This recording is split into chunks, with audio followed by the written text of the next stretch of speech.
Welcome to my channel. आज के इस वीडियो में हम बात करेंगे प्रोस्टेट ग्रंथि, कार्य, विकार और उपचार विकल्प। इस वीडियो में आप जानेंगे कि प्रोस्टेट ग्रंथि क्या है, ये कैसे काम करती है, इससे जुड़ी आम समस्याएं कौन सी है और उनका सही इलाज क्या है। तो वीडियो को अंत तक जरूर देखें, लाइक करें, शेयर करें और चैनल को सब्सक्राइब करना न भूलें। प्रोस्टेट ग्रंथि, कार्य, विकार और उपचार विकल्प। पुरुष प्रजनन प्रणाली में गुप्त रूप से स्थित प्रोस्टेट ग्रंथि पुरुषों के स्वास्थ्य के लिए एक महत्वपूर्ण लेकिन अक्सर अनदेखा किया जाने वाला घटक है। अपने छोटे आकार से परे, इस अखरोट के आकार के अंग का विभिन्न शारीरिक कार्यों पर महत्वपूर्ण प्रभाव पड़ता है। हालांकि किसी भी जटिल तंत्र की तरह प्रोस्टेट ग्रंथि कई तरह की बीमारियों के प्रति संवेदनशील होती है, जिनका किसी पुरुष के स्वास्थ्य पर गहरा प्रभाव पड़ सकता है। सौम्य वृद्धि से लेकर संभावित रूप से जानलेवा स्थितियों तक प्रोस्टेट ग्रंथि के विकार एक व्यापक स्पेक्ट्रम को शामिल करते हैं, जिससे उपचार की एक विविध श्रृंखला को बढ़ावा मिलता है जो अपने परिष्कार और प्रभावशीलता में विकसित होते रहते हैं।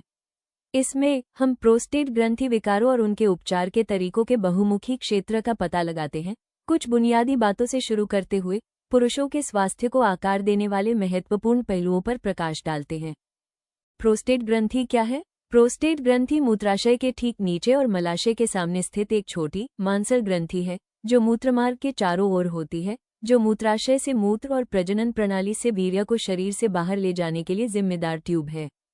प्रोस्टेट ग्रंथि का प्राथमिक कार्य एक दूधिया, क्षारीय तरल पदार्थ का उत्पादन करना है, जो स्खलन के दौरान वृषण और अन्य वीर्य द्रव से शुक्राणु के साथ मिलकर वीर्य बनाता है। पुरुष प्रजनन क्षमता में प्रोस्टेट की भूमिका। प्रोस्टेट ग्रंथि वीर्य के उत्पादन में योगदान देकर और शुक्राणु की कार्यक्षमता का समर्थन करके पुरुष प्रजनन क्षमता में महत्वपूर्ण भूमिका निभाती है। जबकि शुक्राणु वृषण में बनते हैं, प्रोस्टेट ग्रंथि वीर्य में एक महत्वपूर्ण घटक का योगदान देती है, एंजाइम, प्रोटीन और पोषक तत्वों से भरपूर प्रोस्टेटिक द्रव का उत्पादन करके, जो शुक्राणु के स्वास्थ्य और गतिशीलता के लिए महत्वपूर्ण है।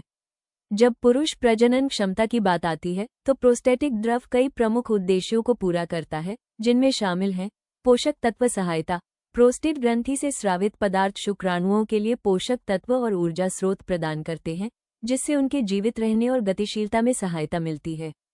शुक्राणु संरक्षण। प्रोस्टेट से निकलने वाला तरल पदार्थ पुरुष और महिला प्रजनन पथों से होकर गुजरने वाले शुक्राणुओं की रक्षा करता है तथा उन्हें पुरुष मूत्रमार्ग और महिला प्रजनन पथ के अम्लीय वातावरण से बचाने में मदद करता है।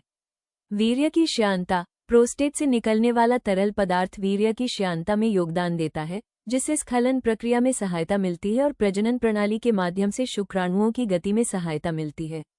चूंकि प्रोस्टेट शुक्राणु के लिए सहायक वातावरण प्रदान करता है, जिससे सफल गर्भाधान की संभावना बढ़ जाती है, इसलिए किसी भी प्रकार की शिथिलता या विकार प्रोस्टेटिक द्रव की गुणवत्ता और मात्रा को प्रभावित कर सकता है, जिससे पुरुष प्रजनन क्षमता प्रभावित हो सकती है।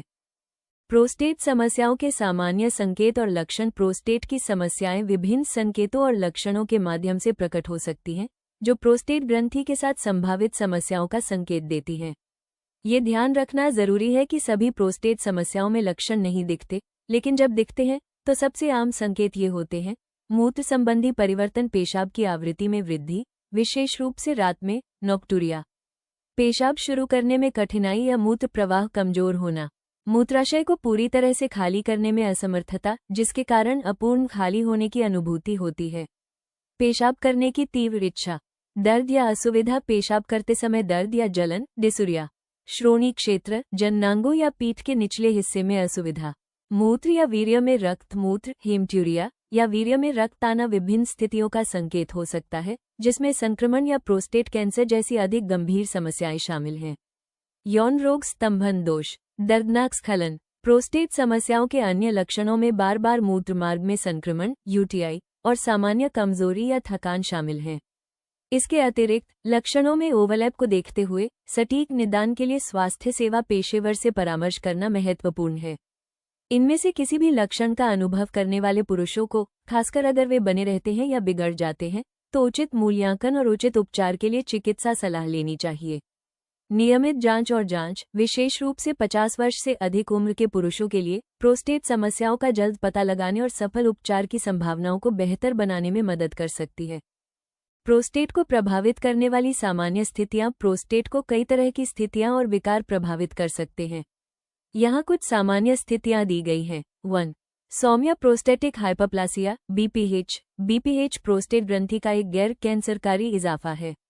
ये तब होता है जब प्रोस्टेट ऊतक बढ़ता है और मूत्रमार्ग को संकुचित करता है, जिससे विभिन्न मूत्र संबंधी लक्षण उत्पन्न होते हैं।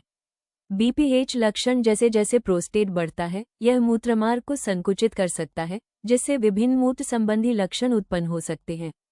बीपीएच के सामान्य लक्षणों में शामिल हैं अधिक बार पेशाब करने की आवश्यकता, विशेष रूप से रात में, नॉक्टूरिया, अचानक और तत्काल पेशाब करने की आवश्यकता, मूत्र का प्रवाह कमजोर या बाधित हो सकता है, पेशाब शुरू करने में कठिनाई, ऐसा महसूस होना कि मूत्राशय पूरी तरह से खाली नहीं हुआ है, मूत्र को बाहर निकालने के लिए प्रयास की आवश्यकता होती है।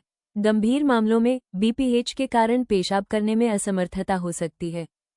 बीपीएच कारण इसका प्राथमिक कारण आयु संबंधी हार्मोनल परिवर्तन, विशेष रूप से डायहाइड्रोटेस्टोस्टेरोन (डीएचटी) में वृद्धि को माना जाता है, जो प्रोस्टेट कोशिकाओं की वृद्धि को उत्तेजित करता है।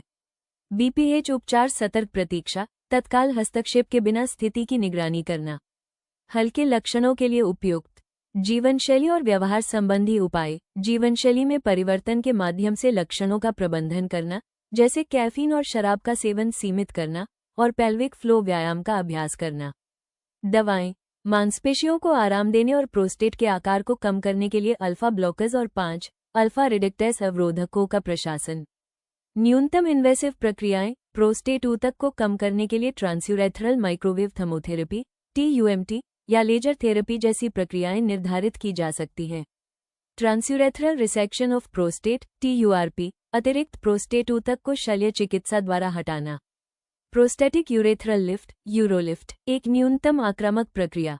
प्रोस्टेट में छोटे प्रत्यारोपण लगाए जाते हैं ताकि बढ़े हुए ऊतक को मूत्रमार्ग से दूर रखा जा सके और मूत्र प्रवाह में सुधार हो सके। ओपन प्रोस्टेटेक्टमी बीपीएच के गंभीर मामलों में ओपन प्रोस्टेटेक्टमी निर्धारित की जा सकती है, जिसमें प्रोस्टेट के मध्य भाग को पेट में चीरा लगाकर हटा दिया जाता है। 2. प्रोस्टेटाइटिस प्रोस्टेट ग्रंथि की सूजन को संदर्भित करता है। ये तीव्र या जीर्ण हो सकता है और इसे जीवाणु और गैर जीवाणु प्रकारों में वर्गीकृत किया जाता है। प्रोस्टेटाइटिस के कारण प्रोस्टेटाइटिस के विभिन्न प्रकारों के अलग अलग अंतर्निहित कारण होते हैं। यहाँ एक अवलोकन दिया गया है। तीव्र जीवाणुजनित प्रोस्टेटाइटिस, यह आमतौर पर प्रोस्टेट में बैक्टीरिया के प्रवेश के कारण होता है, जो अक्सर मूत्रपथ के संक्रमण से होता है। क्रोनिक बैक्टीरियल प्रोस्टेटाइटिस, तीव्र बैक्टीरियल प्रोस्टेटाइटिस के समान, लेकिन लगातार या आवर्तक संक्रमण के साथ। Chronic prostatitis, chronic pelvic pain syndrome, इसका कारण अक्सर अज्ञात होता है और इसमें सूजन या मांसपेशियों में तनाव जैसे गैर बैक्टीरियल कारक शामिल हो सकते हैं। प्रोस्टेटाइटिस के लक्षण प्रोस्टेटाइटिस के कई लक्षण हो सकते हैं जो इसके प्रकार और स्थिति के तीव्र या दीर्घकालिक होने के आधार पर अलग अलग हो सकते हैं। प्रोस्टेटाइटिस से जुड़े सामान्य लक्षण इस प्रकार हैं। तीव्र जीवाणु प्रोस्टेटाइटिस के लक्षण बुखार और ठंड लगना, अक्सर फ्लू जैसे लक्षण के साथ। पेट के निचले हिस्से, पेरिनियम, अंडकोश और गुदा के बीच का क्षेत्र, पीठ के निचले हिस्से या जननांग क्षेत्र में दर्द और बेचैनी। पेशाब की बारंबारता और तीव्रता में वृद्धि, पेशाब के दौरान दर्द या जलन तथा मूत्राशय को पूरी तरह से खाली करने में कठिनाई। मूत्र में रक्त, हेमट्यूरिया। क्रोनिक बैक्टीरियल प्रोस्टेटाइटिस के लक्षण कम गंभीर हो सकते हैं लेकिन लंबे समय तक बने रह सकते हैं या बार बार आ सकते हैं। श्रोणि क्षेत्र, पीठ के निचले हिस्से या जननांगों में लगातार असुविधा या दर्द। पेशाब की आवृत्ति और तात्कालिकता में वृद्धि। Chronic prostatitis (CP), chronic pelvic pain syndrome (CPPS), लक्षण श्रोणि क्षेत्र, जननांगों, पीठ के निचले हिस्से या मलाशय में लगातार असुविधा या दर्द होना। स्खलन के दौरान या बाद में असुविधा या दर्द। पेशाब की आवृत्ति और तात्कालिकता में वृद्धि। स्तंभन दोष या यौन इच्छा में परिवर्तन। स्पर्शोन्मुख सूजन प्रोस्टेटाइटिस के लक्षण जैसा कि नाम से पता चलता है, स्पर्शोन्मुख सूजन प्रोस्टेटाइटिस से प्रभावित व्यक्तियों को ध्यान देने योग्य लक्षण नहीं दिख सकते हैं। समस्या का निदान अक्सर अन्य स्थितियों के लिए परीक्षणों के दौरान संयोगवश किया जाता है। प्रोस्टेटाइटिस उपचार प्रोस्टेटाइटिस का उपचार प्रोस्टेटाइटिस के विशिष्ट प्रकार और उसके अंतर्निहित कारण पर निर्भर करता है। तीव्र जीवाणुजनित प्रोस्टेटाइटिस के लिए आमतौर पर दर्द निवारक दवाओं और पर्याप्त जलयोजन के साथ साथ एंटीबायोटिक दवाओं का एक कोर्स निर्धारित किया जाता है। क्रोनिक बैक्टीरियल प्रोस्टेटाइटिस के मामलों में लंबे समय तक एंटीबायोटिक उपचार आवश्यक है, जिसके साथ दर्द निवारक दवाएं और कुछ मामलों में अल्फा ब्लॉकर्स भी दिए जाते हैं। Chronic prostatitis chronic pelvic pain syndrome में लक्षणों को प्रभावी ढंग से प्रबंधित करने के लिए दर्द निवारक दवाओं, अल्फा ब्लॉकर्स, फिजियोथेरेपी और मनोवैज्ञानिक सहायता का संयोजन शामिल हो सकता है। अंत में, लक्षणविहीन सूजन संबंधी प्रोस्टेटाइटिस के लिए सक्रिय उपचार की आवश्यकता नहीं होती है, लेकिन आमतौर पर इसकी निगरानी की जाती है। नोट: प्रोस्टेटाइटिस के लक्षणों का अनुभव करने वाले व्यक्तियों के लिए यह महत्वपूर्ण है कि वे सटीक निदान और उनकी विशिष्ट स्थिति को ध्यान में रखते हुए एक अनुकूलित उपचार योजना के लिए एक स्वास्थ्य देखभाल पेशेवर से परामर्श करें। 3. प्रोस्टेट कैंसर प्रोस्टेट कैंसर एक प्रकार का कैंसर है जो प्रोस्टेट ग्रंथि में विकसित होता है, जब प्रोस्टेट ग्रंथि में कोशिकाएं असामान्य वृद्धि से गुजरती हैं और एक घातक ट्यूमर का निर्माण करती हैं। प्रोस्टेट कैंसर के कारण प्रोस्टेट कैंसर का सटीक कारण पूरी तरह से समझा नहीं गया है, लेकिन कुछ जोखिम कारक इसके विकास की संभावना को बढ़ा सकते हैं। इन जोखिम कारकों में उम्र के साथ जोखिम बढ़ता है, प्रोस्टेट कैंसर का पारिवारिक इतिहास, नस्ल, अफ्रीकी अमेरिकी पुरुषों में इसका जोखिम अधिक होता है, और कुछ आनुवंशिक कारक शामिल हैं।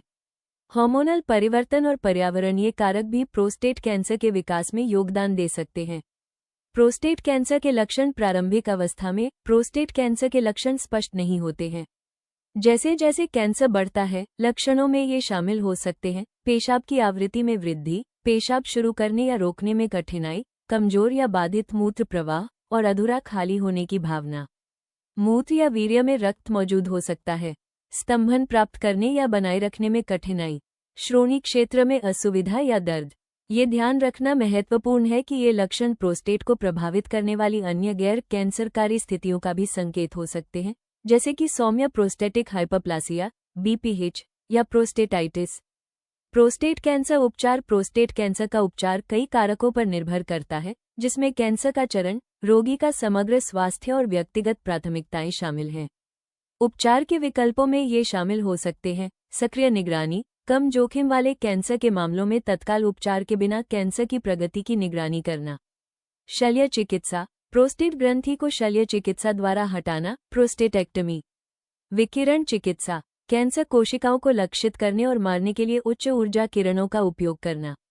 हार्मोन थेरेपी, प्रोस्टेट कैंसर कोशिकाओं की वृद्धि को बढ़ावा देने वाले हार्मोन को कम करना या अवरुद्ध करना। कीमोथेरेपी, कैंसर कोशिकाओं को मारने या उनकी वृद्धि को धीमा करने के लिए दवाएं। 4. Prostatic intraepithelial neoplasia, PIN। Prostatic intraepithelial neoplasia, PIN, एक ऐसी स्थिति है जिसमें प्रोस्टेट ग्रंथि के भीतर असामान्य कोशिकाओं की उपस्थिति होती है, जो कैंसर से पहले की स्थिति के रूप में कार्य करती है। पिन का पता अक्सर प्रोस्टेट बायोप्सी के दौरान संयोग से चलता है, जो आमतौर पर प्रोस्टेट विशिष्ट एंटीजन PSA के बढ़े हुए स्तर या डिजिटल रेक्टल परीक्षा DRE में असामान्य निष्कर्षों के कारण होता है। पिन के कारण हालांकि PIN का सटीक कारण अभी तक स्पष्ट नहीं है, लेकिन इसे प्रोस्टेट कैंसर का अग्रदूत माना जाता है। उम्र, पारिवारिक इतिहास और आनुवंशिक कारक जैसे कुछ जोखिम कारक PIN के विकास में योगदान कर सकते हैं। पिन लक्षण PIN स्वयं में कोई खास लक्षण नहीं दिखाता है। आमतौर पर इसकी पहचान बायोप्सी के जरिए की जाती है और यह प्रोस्टेट की स्थितियों से जुड़े मूत्र या यौन लक्षणों का कारण नहीं बनता है। पिन उपचार PIN के उपचार और प्रबंधन में बारीकी से निगरानी और स्वास्थ्य सेवा पेशेवर के साथ नियमित अनुवर्ती कार्रवाई शामिल है। PIN के लिए विशिष्ट उपचार की आवश्यकता नहीं हो सकती है, क्योंकि यह एक गैर कैंसर संबंधी स्थिति है। हालांकि, यदि उच्च ग्रेड PIN HGPIN की पहचान की जाती है, तो अतिरिक्त उपायों पर विचार किया जा सकता है, जिनमें शामिल हैं बार-बार बायोप्सी, कैंसर की प्रगति पर नजर रखने के लिए नियमित प्रोस्टेट बायोप्सी की सिफारिश की जा सकती है। जोखिम कम करने की रणनीतियां, स्वस्थ जीवनशैली अपनाना, जैसे संतुलित आहार, नियमित व्यायाम और तंबाकू से परहेज, प्रोस्टेट कैंसर के जोखिम को कम करने में योगदान दे सकता है।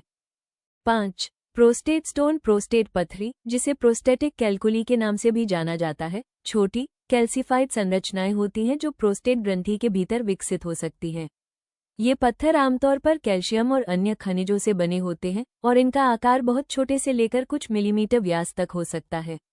प्रोस्टेट स्टोन के कारण प्रोस्टेट पथरी का सटीक कारण हमेशा स्पष्ट नहीं होता है, लेकिन प्रोस्टेट नलिकाओं के भीतर कैल्शियम, फॉस्फेट और प्रोटीन जैसे पदार्थों के जमा होने के कारण ये विकसित हो सकते हैं। प्रोस्टेट की पुरानी सूजन या संक्रमण, प्रोस्टेटाइटिस, इन पत्थरों के निर्माण में योगदान दे सकता है। प्रोस्टेट स्टोन के लक्षण प्रोस्टेट की पथरी अक्सर ध्यान देने योग्य लक्षण पैदा नहीं करती है और इन्हें मेडिकल इमेजिंग या प्रोस्टेट से संबंधित अन्य स्थितियों के लिए जांच के दौरान संयोगवश खोजा जा सकता है। कुछ मामलों में बड़े पत्थर या पत्थरों का संचय इस तरह के लक्षणों में योगदान कर सकता है। पेल्विक दर्द, पेल्विक क्षेत्र में असुविधा या दर्द। मूत्र संबंधी लक्षण, पेशाब में परिवर्तन जिसमें बारंबारता में वृद्धि, मूत्र की तीव्र इच्छा या मूत्र प्रवाह शुरू करने या बनाए रखने में कठिनाई शामिल है। प्रोस्टेट स्टोन का उपचार, प्रोस्टेट पथरी के लिए उपचार की आवश्यकता नहीं हो सकती है यदि वे लक्षण पैदा नहीं कर रहे हैं। यदि लक्षण मौजूद हैं तो उपचार विकल्पों में ये शामिल हो सकते हैं। एंटीबायोटिक्स, यदि पथरी की उपस्थिति किसी अंतर्निहित संक्रमण या सूजन से जुड़ी है तो एंटीबायोटिक्स निर्धारित की जा सकती है। अल्फा ब्लॉकर्स, प्रोस्टेट के आसपास की मांसपेशियों को आराम देने और लक्षणों को कम करने के लिए अल्फा ब्लॉकर्स का उपयोग किया जा सकता है। प्रोस्टेट मालिश, कुछ मामलों में एक स्वास्थ्य सेवा प्रदाता पथरी को बाहर निकालने या निकालने में मदद करने के लिए प्रोस्टेट मालिश कर सकता है। सर्जरी, बड़े या लगातार बने रहने वाले पत्थरों के लिए प्रोस्टेट के ट्रांसयूरेथ्रल रिसेक्शन TURP जैसी सर्जिकल प्रक्रियाओं पर विचार किया जा सकता है। उपचार का विकल्प पथरी के आकार और स्थान, लक्षणों की उपस्थिति और व्यक्ति के समग्र स्वास्थ्य पर निर्भर करता है। अंतिम शब्द, हालांकि इस लेख में प्रोस्टेट से जुड़ी स्थितियों के कारणों, लक्षणों और उपचार विकल्पों की जानकारी दी गई है, लेकिन ये समझना जरूरी है कि हर व्यक्ति का अनुभव अलग हो सकता है। यदि आप या आपका कोई परिचित प्रोस्टेट से संबंधित किसी भी प्रकार के लक्षण महसूस कर रहा है या प्रोस्टेट स्वास्थ्य को लेकर चिंतित है, तो बेहतर होगा कि आप समय पर किसी योग्य डॉक्टर या यूरोलॉजिस्ट से परामर्श लें। समय पर जांच और सही चिकित्सा सलाह से न केवल बीमारी की पहचान जल्दी हो सकती है, बल्कि उपचार भी अधिक प्रभावी और सुरक्षित होता है। स्वस्थ रहें, जागरूक रहें। धन्यवाद इस वीडियो को देखने के लिए। अगर आपको ये जानकारी उपयोगी लगी हो तो लाइक करें, शेयर करें और चैनल को सब्सक्राइब करना न भूलें। फिर मिलेंगे एक और ज़रूरी और भरोसेमंद हेल्थ जानकारी के साथ। तब तक स्वस्थ रहें, जागरूक रहें।